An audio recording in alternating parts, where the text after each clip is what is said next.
Hello and welcome to Dialogue. Palestinian President Mahmoud Abbas is on a 4-day state visit to China at the invitation of Chinese President Xi Jinping. What are the priorities for their discussion? How will the visit impact the relationship? And how might China help in promoting peace between Israel and Palestine as a wave of reconciliation sweeps across the Middle East region? To discuss these issues and more, I'm joined by Einar Tangen, independent current affairs commentator, Wang Jin, associate professor at Northwest University of China, and Noor Harazeen, correspondent in Palestine. That's our topic. I'm Xu Qingduo.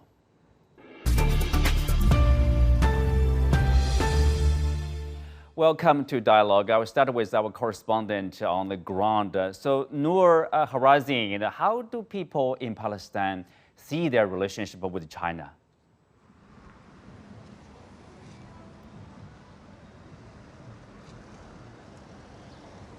Well, it is a fact that there is an old friendly relation between Palestine and China, and at the same time people here on the ground in Gaza and also in the West Bank can see with their eyes how China, one of the first countries to intervene and help the Palestinian people by implementing projects to help youth, unemployment, also to help Palestinian refugees and refugees camps here in Gaza and the West Bank. And also over the past years, China sent thousands and hundreds of thousands actually of medical aid to the Palestinian people to help them get through the lack of medicine and medical supplies. So actually the Palestinian people see on the ground and also feel that China is one of the greatest supporters for the Palestinian cause and help lift the suffering of the Palestinian people here in Gaza and also in the West Bank.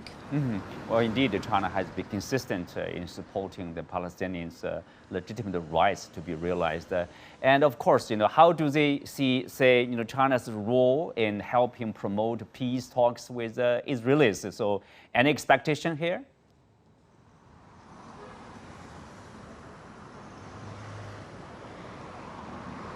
Well, the negotiations between Palestinians and Israelis stopped since 2014.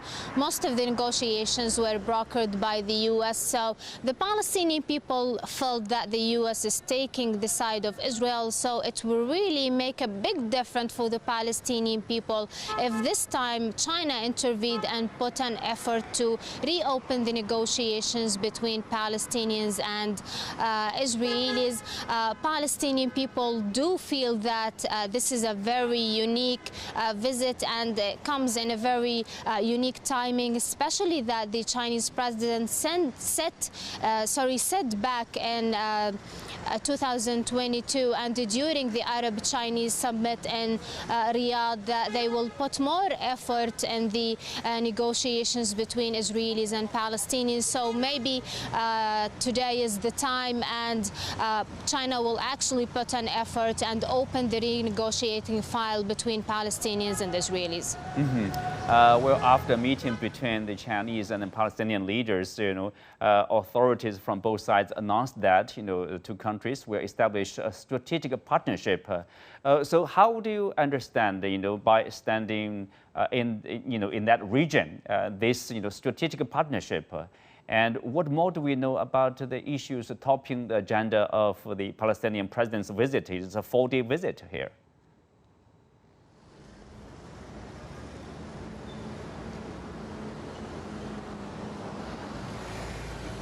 Actually, we do not have a clear agenda of this visit, but officials from the PA and the PLO said that the Palestinian president, and after meeting the Chinese president, he will be meeting with Chinese ministers. He will be discussing issues that are related to the humanitarian situation in Palestine and also discuss a new trade project between China and Palestine. This visit is very unique visit, and it comes in a very unique timing. It comes at the invitation from the Chinese president to the Palestinian President Mahmoud Abbas. It also marks the 35th anniversary of the diplomatic relations between China and Palestine. Mahmoud Abbas is the first Arab leader basically to visit China in 2023. So Palestinian people here on the ground and also Palestinian officials are putting so much expectations on this visit, and for now they are interestingly waiting to see the outcome of this visit. Well, thank you, Noor. Have a good day there. And back to the studio, Wang Jin, I would ask you the question, like, 35th anniversary between China and Palestine. So how do you characterize this relationship, or how do you say, China's position in terms of this Palestine question? I think the relations between China and Palestinian people are very, very friendship, and meanwhile very important relations. Because we know that China has always been supporting the just course of the Palestinian people's rights, their legitimate rights to claim the national independence and the national establishment. So before the diplomatic relations are formally established, China has already been providing a lot of assistance to the Palestinian people.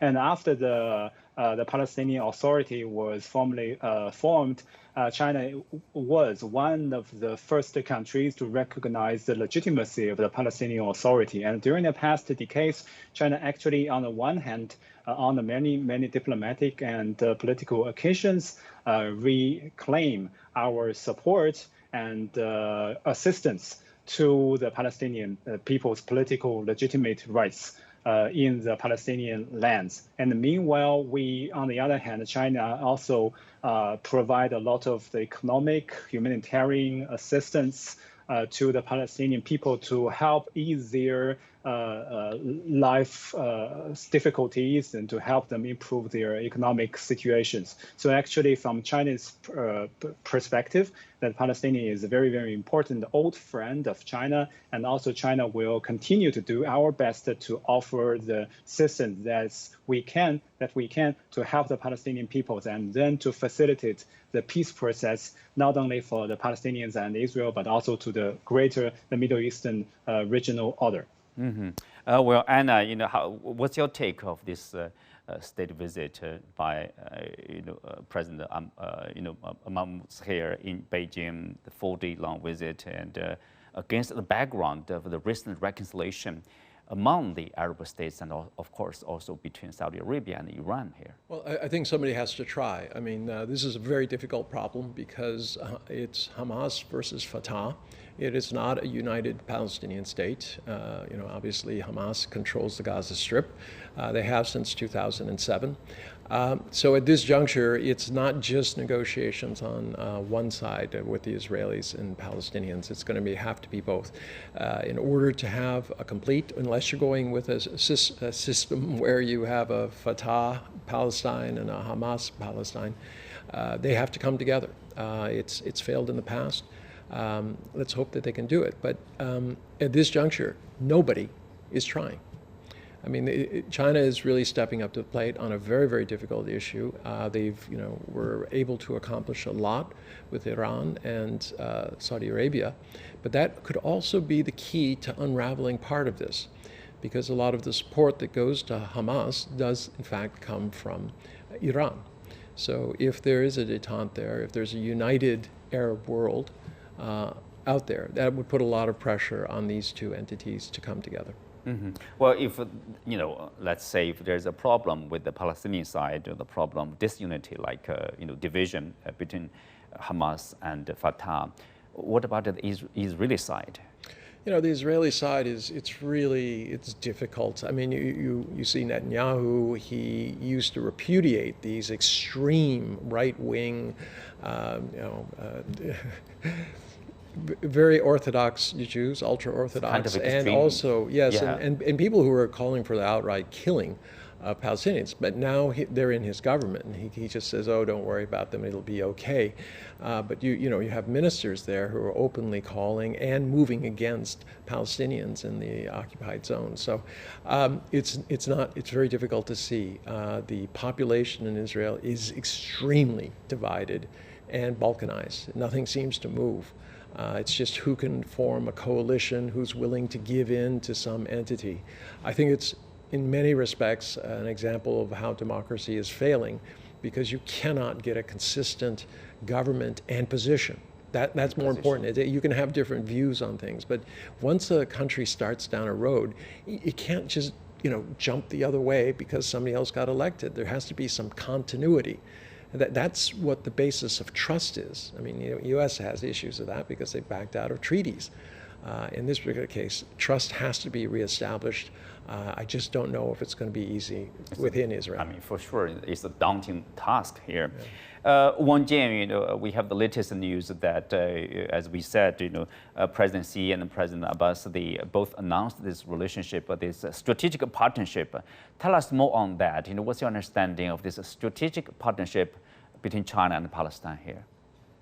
Well, the term the strategic partnership is a very important term that suggests the upgrading of the bilateral relations between China and Palestine.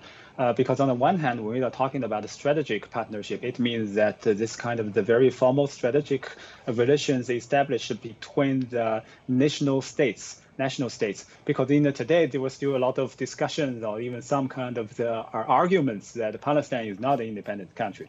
So against this kind of the discussions, even some of the criticism, but China still very firmly stand with Palestinian people, and we hope that through this kind of the close cooperation, the close ties, that the Palestinian national statehood will be maintained and will be stressed in the different national occasions. So this is, I think, very important political meaning. And meanwhile, after the strategic partnership is established, it means that more cooperation will be further followed by the different departments between China and Palestine, and also a lot of different cooperations will be encouraged and facilitated by the different groups in between the two states. So in the future, we will witness a kind of maybe more detailed framework for the encouragement of the different cooperation areas, the different cooperation fields that will emerge, and all of them will pave the better way for the more broader cooperation between the Chinese people and the Palestinian people.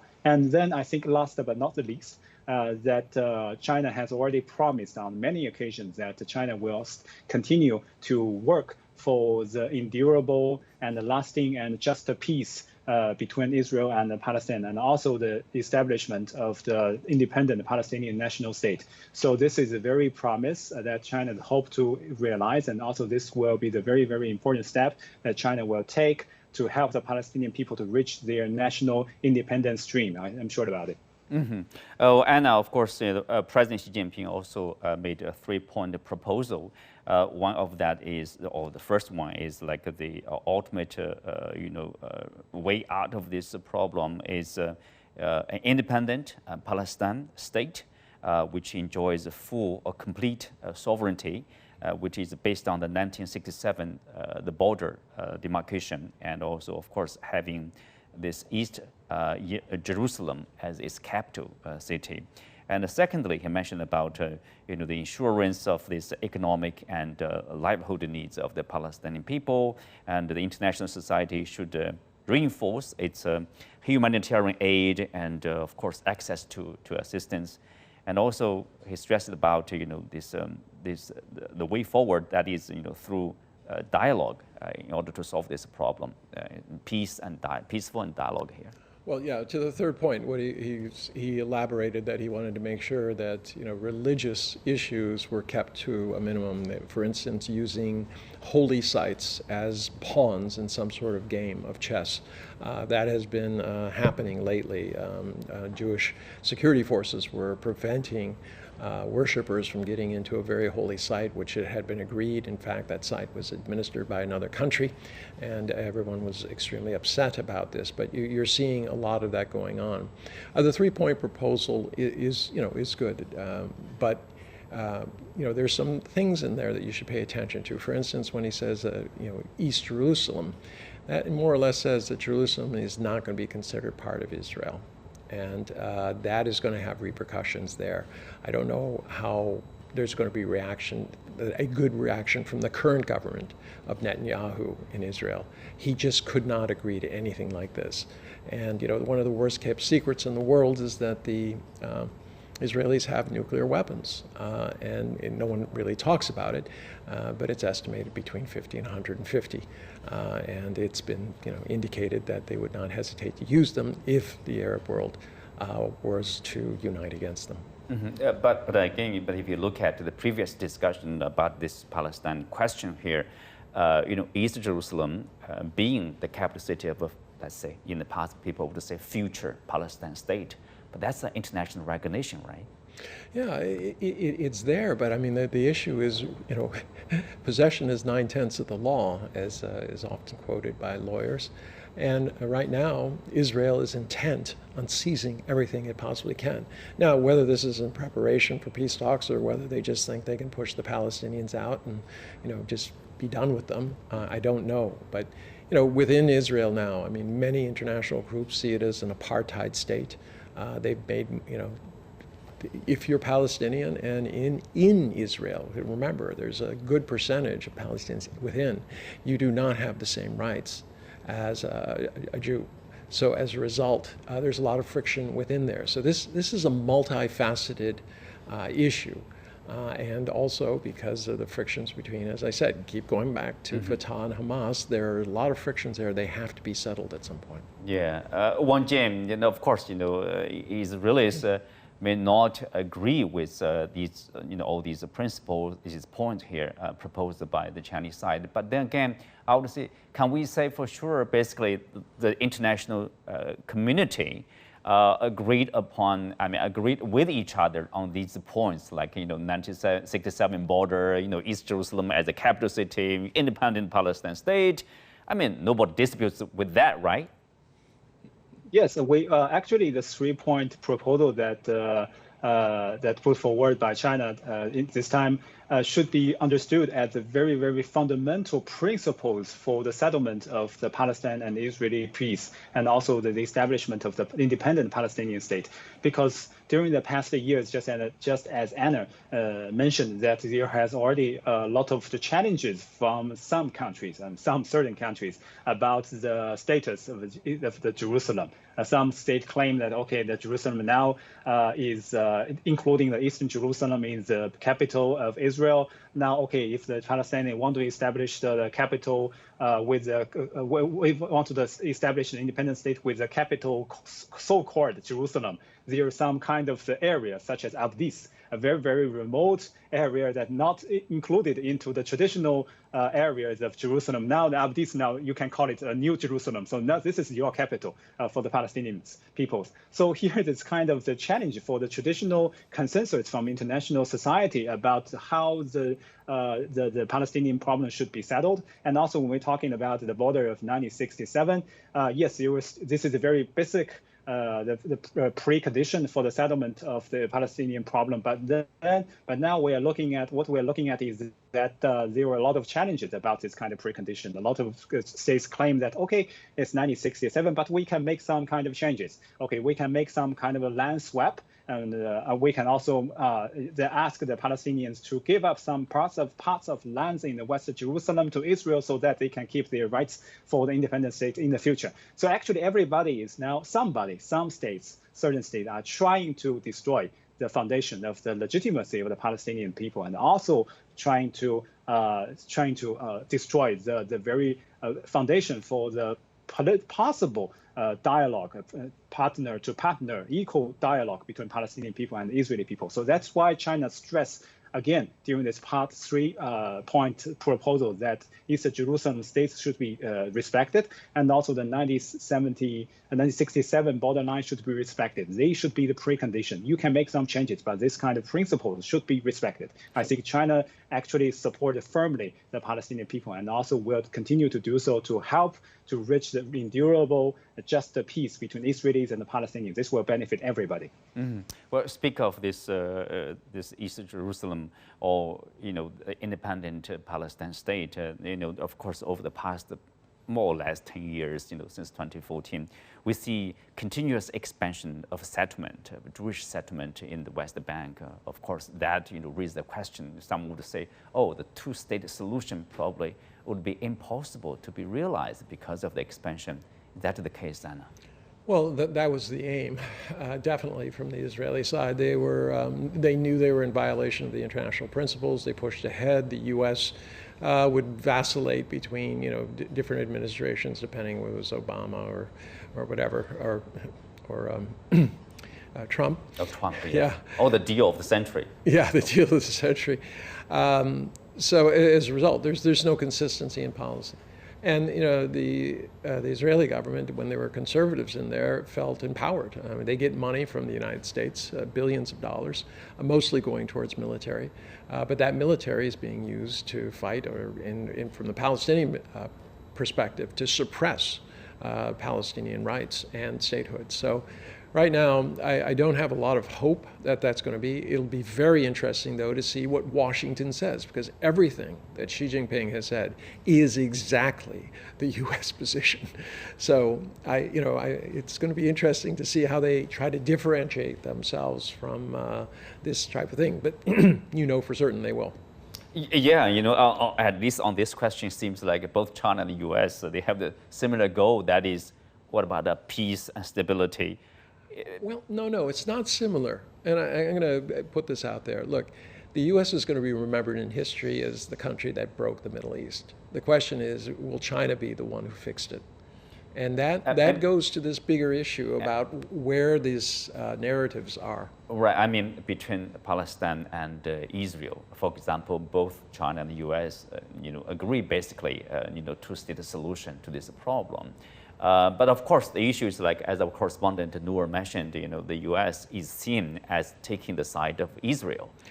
In particular, probably Trump government. Trump did. Obviously, his son-in-law is a very conservative, very staunch supporter of a lot of the groups who are not interested in the 67 borders. So that was an issue, but he was supposedly, as you said, the deal of the century and things like that. Well, it hasn't brought peace to the area. It hasn't stopped expansion into Palestinian areas, new settlements coming in, people literally being pushed out of their homes. And you have a very large group of young Palestinians. Increasingly, they feel they have no hope. And I think this is what China wants to avoid. You don't want to have these young people radicalized. And the time is to act now. Somebody has to be on their side. Otherwise, what do they have to lose? Wang Jin, that's a interesting point raised by Anna here. I think from the Israeli side, if they want true peace and stability, or long-lasting peace and stability, they have to achieve some sort of reconciliation with the Palestinians, right? And live and let live. You cannot say expand your settlement into the Palestinian territory endlessly and then make it hopeless for the Palestinians to build their own state. Do you think there's a consensus, or there's understanding inside Israel that in order to achieve this is a long-lasting peace, probably they should also compromise. They should also seek to talk to the Palestinian side. I think, yes, you are right. There were some arguments inside Israel about that, yes, Israel should make concessions to the Palestinians, especially withdraw large parts of the Jewish settlements in the West Bank and East Jerusalem. And also Israel should maintain the very, very positive ties to re-establish the connections with Palestinian side. But I think during the past years, this kind of the rational, this kind of the reasonable ideas and opinions actually become gradually more and more marginal because right now a lot of the much challenging and much more very assertive or even some kind of aggressive ideas from the Haredi or some kind of conservative Jewish groups Now they are trying to hope to dominate the social opinions, and also with the growing escalations of the crisis, especially the violent behavior and the violent the crisis between the Palestinian people and the Israeli people, that the more and the more Israeli young people, they try to hope that we should stand much assertive. We should become much harder, push them much harder against the Palestinian people. So that makes the hope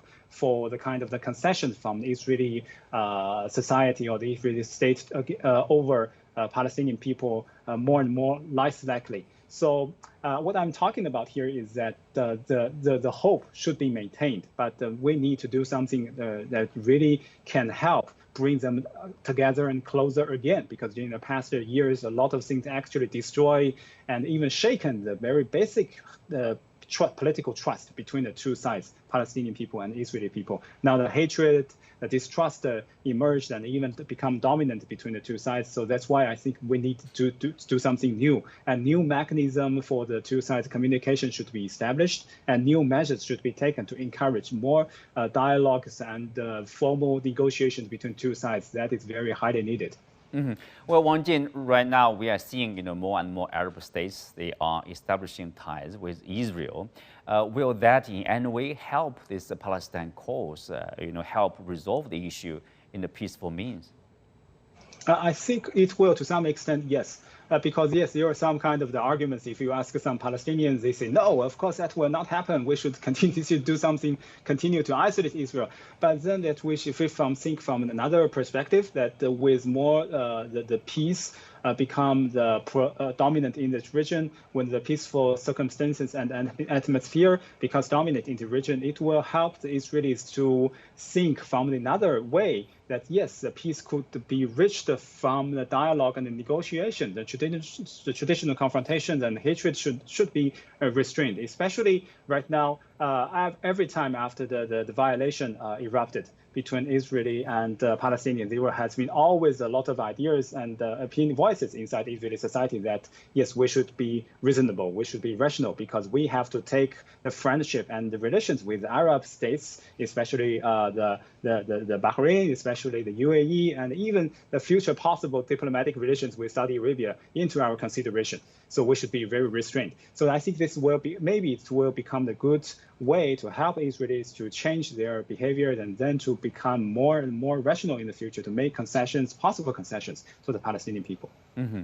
Well, Anna, we have seen increased violence, obviously, between the Palestinians and the Israelis, even in the West Bank. And back in February, I think both sides made known there's basically a joint commitment that they will do something to stop, to arrest this violence against each other. Do you think, in short term, at least we can achieve some sort of a peace, if not, a final peace between the two sides? Well, it'll be interesting to see exactly what the effect of China weighing in is, because if, in fact, the Israelis take it seriously, they might pull back. They do not want a united international coalition looking at them and saying, what you're doing is unconscionable. You already have many, many countries who feel very strongly that what they're doing is wrong. Many international groups, obviously humanitarian groups, civil rights groups. So, but I don't know. I mean, there's so many hardline groups who are now the mainstays of Netanyahu's government. It's really difficult to think that they're going to suddenly turn around and say, let's keep things a little calmer. I think actually to the other end, if they think they're going to lose power soon, they're going to push as hard as they can, and this could result in violence. So it has a lot to do with the Israeli side in terms of peace and stability here. Well, with that, we come to the end for today's show. Many thanks to our guests. You can also find us on the CGTN app on YouTube. Thank you for being with us. I'm Xu Qinduo. See you next time.